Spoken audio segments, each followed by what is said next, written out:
there are 7 holes, square holes in the ground. And they're like, find one of those holes over there that you fit in. I was like, okay, this is weird. What could we possibly be doing here?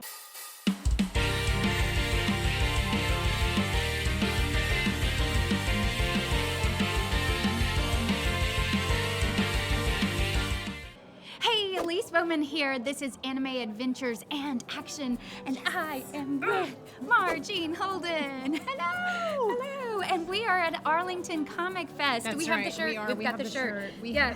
have proof. We're here. It's been so much fun. And I want to jump straight into it. Okay, you know let's what I do want to it. talk about first? Yeah. Mortal Kombat. Okay. She was in Mortal Kombat. So tell us some good Yes. stories. Tell us, oh my goodness, I know. you see this? If you can see the arms. Can you see the arms? So Tell anyone us about yes, anyone who's a costume for Mortal this. Kombat fan knows. So my character's name is Sheeva, Mm-hmm. and Sheeva was the forearm fighting machine, and very popular in the game, by the way. So popular in the game. And shooting this character, it was so exciting to get it, but leading up to actually getting it, I went through 7 callbacks.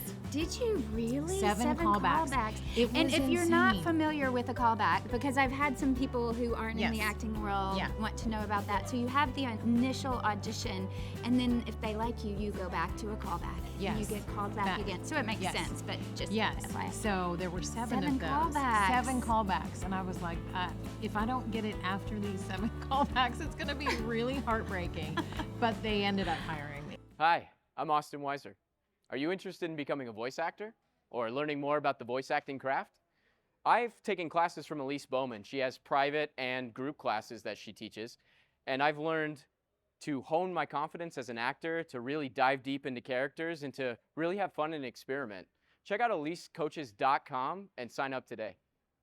So, people often ask, like, oh, were those really your arms? Did you have 4 arms? It's like, well, they weren't really my arms, so we used my arms, obviously, and then we molded for the other 2. Okay. So there were practical arms where I had a harness underneath my costume, and they would latch them in on the Wow. side, so I'd have to carry them around.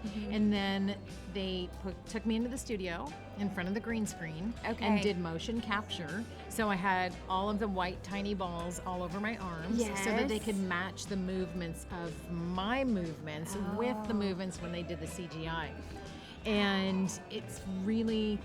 it's like I was telling Elise the other day, I was like, oh man, it was, people are always like, oh, it's so glamorous being in the film industry. Well, let me tell you something. When you play a character that's not a real character and it's sort of a fantasy character built off of a game, these 4 arms, in order for them to accomplish what they did with the arms, I went through an extensive period of molding every part of my body. And not only did I do it once, I did it twice. Oh, wow. Because the first time I did it, when they put the cast, they had to put, a cast, just like if you break your arm or something like that, it's the same sort of material. Is it really the same It's the same material. Okay. So it hardens up. And as soon as the cast had hardened on my chest, I couldn't take a deep breath. So I was like, I couldn't get my breath, and I was like in a very small room with not very much ventilation, and I was like, I am going to pass out. I'm going to pass out. And they were like, are you sure? And I'm like, yep. And it's like, it was the weirdest feeling. Really? Because it was like the whole world was just slowly closing in, and I knew it was happening, but there was nothing I could do to stop it. Oh, you were... I was seriously passing out. I was I thought serious. this was just No, figuratively. and I was like, I said, I'm going to pass out. And they were like, catch. All I heard before I passed out was catch her. Catch her. So this is how glamorous the business is. So after that molding session, they were like, oh my gosh. So we have to do it again. So they had to do it again, so that's obviously, why they had to right? do So it they had to do it again. again. But Okay. once they had done that, they changed their mind about what they wanted to do, and then they're like, "Oh no, we need you to do this again." So I'm remembering now. I did it 3 times. So the 3rd time they flew me to Manchester, England. Oh. Yeah, they flew me to Manchester, England, and they did my entire body. Wow. So it Like was in like that literally cast 8 hours type. in that cast type stuff. So it was literally like 8 hours, you know, of doing this molding, because what they did was they did the front side and then they did the back side. So, but I had to stand still. So they had this whole rig and everything. To where help they're you like, to help stand me still? stand still, to keep me still while the stuff was hardening. And then they had to do my head, then they had to do my arms and my hands and my feet. So it was this major process during the day, you know, and people don't often realize like how much work goes into a character like that, right? So did you So- eat? Or Yeah, we would take little breaks. Okay. You know, yeah, because obviously you can't stand there for 8 hours in casting and molding and everything. But it was really fascinating because when they did my head, you know, they had to my mouth had to be closed, but I had to breathe, right? So they had little straws up my nose to breathe. no. So it's really, yes, When I very feel like- glamorous. Oh, Glamorous. so glamorous. Yes. Well, and I feel like that would be the time that something would itch, and you're standing Exactly. there It's like, could I you can't- can you like just scratch my right there? nose, you know, scratch my ear, scratch, Oh something. my Yeah, goodness. yeah, really fascinating. You know, Okay. so yeah, I so just if you're have a like visual of this. like really want to go into sci-fi films and things This like is that, your just life. know, you know, this is your life. Yeah, this is your life. And you have another kind of quote glamorous Yes, story. another very glamorous Is it from story. this? It's this from the one? Vampires Yes. movie. Yeah, Okay, so that's from what I John thought. Carpenter's Vampires. Yeah, when I got that role, the stunt coordinator, the original stunt coordinator from Mortal Kombat, we missed working together because he ended up not working on the second one that I was in, and we'd always wanted to okay. work together. So when he got the Vampires movie, he called me. He was like, "Oh, do you want to come in? Let's come in and meet Sandy and John, you know, to be one of the kind of stunt actors on the team." And I was like, "Yeah, absolutely." John Carpenter, my hero, like from when I was a kid in his movies, even though I wasn't into that sort of genre, but he's a fabulous director. He's amazing, and I thought if I can work with him, I'll pretty much do most anything, you know, stunt-wise. Until he asked me, "Well, would you be okay with us just of lighting you on fire?" And I'm like, "Yeah, no." That's not gonna happen. Like I do like vines. Drawing the line right there. Really? That's not gonna happen. I was like, that's a little out of my scope. Because here I am, like into my career. I do fights and I do things like that. You know, I was like, I can do fights and just regular stunt kind of stuff. But I was like, I don't think fire's in my repertoire. Like my little Like, it's not in toolbox. my toolbox. I don't think I can do that. And he's like, okay, just hold on a second. Let me just ask them, you know, what, you know, they want to do. Because they liked my look and they really wanted me to do something. So they're like, we'll just make you one of the master vampires. And I'm like, okay. What do we have to do for that? And he's like, oh, it'll be super easy. You just have to crawl out of a grave. And I'm thinking, so in my mind, I'm thinking cemetery, grave, plot. Yeah. Super cool, easy. As one might. As one might when you think of crawling out of a grave, you know, horror film. And I was like, cool. First day on set, we show up and we're in this deserted, abandoned wash in the middle of nowhere. So it's just like dirt for as long as you can see, right? For as far as the eye can see. Okay. And there are 7 holes, you know, square holes in the ground. And they're like, find one of those holes over there that you fit in. I was like, okay, this is weird. What could we possibly be doing here? And they're like, just lay down. So we all found the plot that we could fit in, right? And there were 3 huge bags of soil Okay. next to these grave plots. And as soon as we got in them, they proceeded to cover us in dirt and bury us alive for the scene. Were you about to have a panic And attack? It was like, excuse oh me, my I gosh. didn't sign I was up like, for that. wait a minute. you know, and we had these What? cardboard boxes that had these flaps that came down just to keep the dirt off of our face and out So of they our eyes covered and mouth. So they covered everything. everything from the neck down. And we had walkie-talkies so that we could hear our cues because, you know, you're buried in the ground, so you can't hear anything. Yeah. And action, like, what am I supposed to do this? What am I supposed to do? Oh, So my they had on the goodness. walkie-talkies, they had us and they were like, and action. And we each had a cue. So as soon as we had our cue, we had to stick our hands out of that grave, out of that dirt, and stand up. And like stick our hands up, sit up, and then stand up. Really? It was crazy. And then we did that 4 times. Oh, you did it 4 We did it times? So you 4 got buried times. alive Buried 4 alive different times. 4 different times. And so you couldn't Oh. be claustrophobic So at all. no, you couldn't be. I mean, you could be, but you know, But it you- was you like were we're doing committed it to- anyways. We're committed to this, and here we go and do it again. It was like, oh my gosh. Oh my I was like, goodness. I don't know if I could do that. I was like, deep breathing, deep breathing. Here's where all of your skills of meditation come in. Oh, I'm fine. right, yeah. I Okay. am fine. I am fine. I am fine. I love this. Yeah. I love my job. I love my job. I love my job. I was signed up to be an actor and Yes. I'm being buried I'm being alive. buried alive. But honestly, when you see the movie, it is one of the coolest scenes I have Oh, ever seen. I hope we can find a clip. I And haven't seen yes, the movie, so I want to yeah. find a clip. It Oh. really is one of the coolest clips I have seen of myself in a movie. I'm like, Really? now that's cool. That's I cool. will admit, I that's will admit, cool. that's really cool.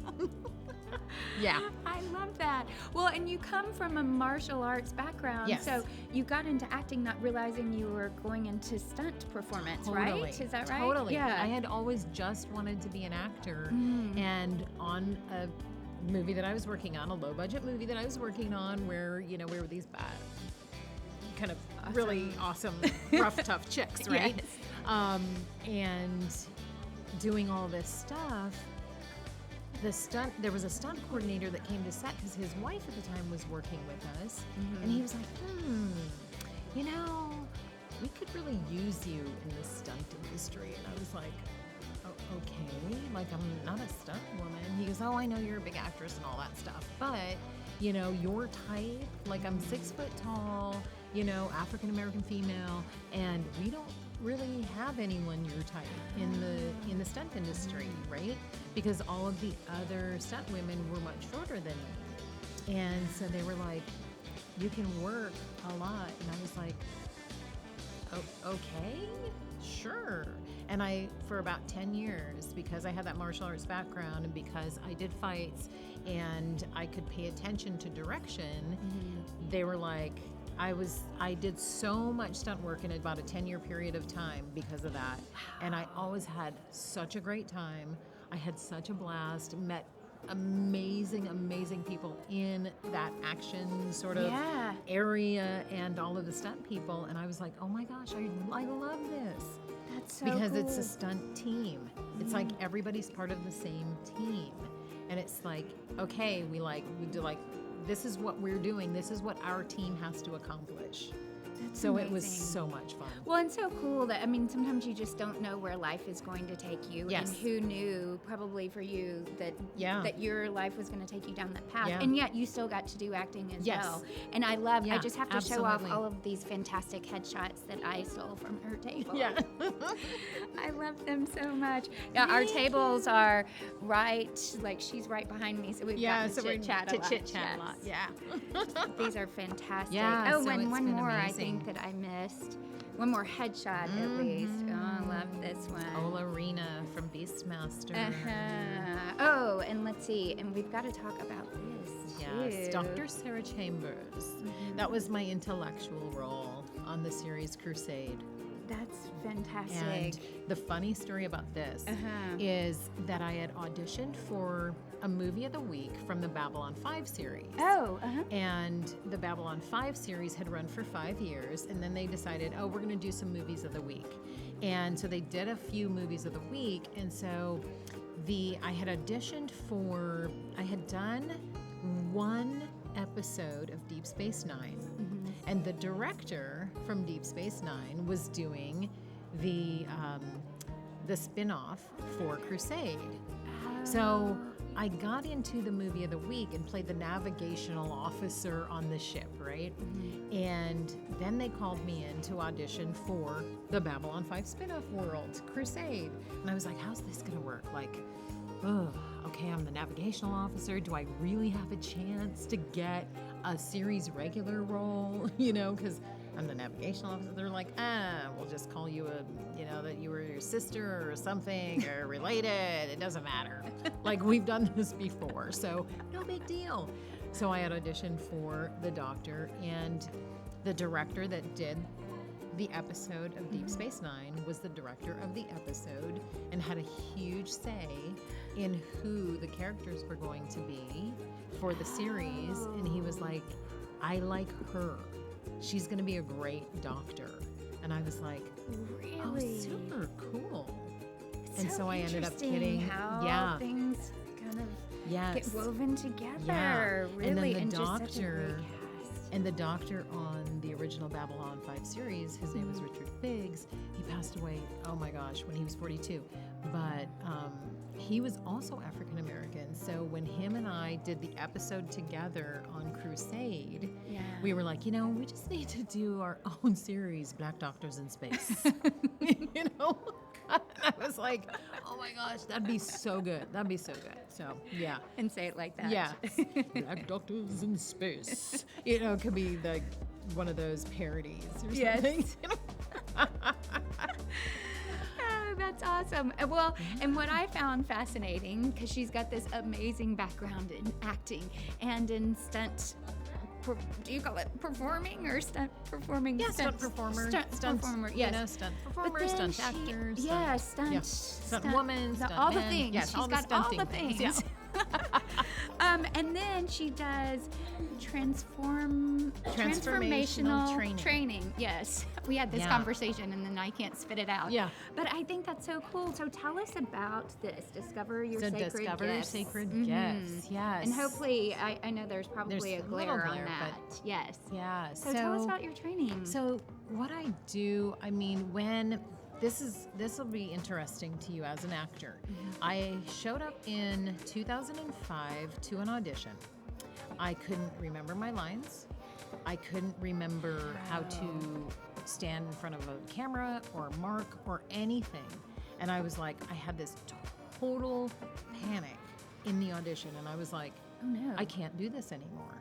I just can't do this anymore.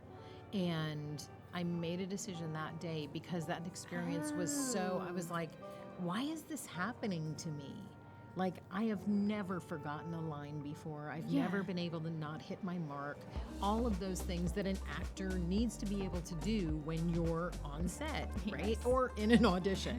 And I just couldn't do it. And I called my agent and I said, don't send me out anymore. Like, it was like that clear. I was like, I don't know what I'm meant to be doing, but I can't do this anymore for right now in my life. And then the personal development world showed up and I went to a seminar and I was like, oh, I like the energy here. I like this. How do I get involved in this? And I started going to more of the seminars for that particular company. And then within a year of working for them and volunteering for them and being at the events, I started training to be a trainer on their stage. And I loved it. I absolutely loved it. People were getting huge value out of it. Their lives were transforming. And I was like, I really like this. But for Discover Your Sacred Gifts, the woman who created this system was a student in the courses. And she had her own course. And as soon as she saw me on stage, was like, I want her to lead my stuff. Wow. And so she created this Discover Your Sacred Gifts and has been teaching it for over 20 years. So this is about finding that which is innate inside of you for your specific purpose and path. Wow. Because we each have a set of gifts that is unique to us that we're born with, but they can be dormant because they have to be activated by either a situation or some other people. And there's a formula to feeling on purpose.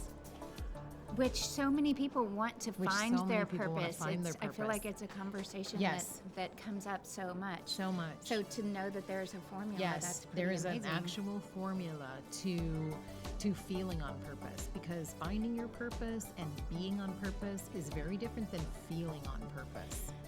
And when you feel on purpose, you know it. It's like, this is it. And by discovering your sacred gifts, that's one part of the formula, because then your gifts have to be combined with something that you find value in, that's of benefit to other people. And can anybody take And this anybody from- can take it. So the I will put a information's link on my in the on my website. Okay, so Yeah. I'll put a link to your website in the Yeah. show notes. So be sure to check Yeah, those. it's been awesome, because I've gone in and done this process for like executive teams and companies, and to find out, is everybody in their gifts? Because when everyone's in their gifts, the productivity of the company will go up. The profits of the company will go up. And everybody will feel like they're in their right place.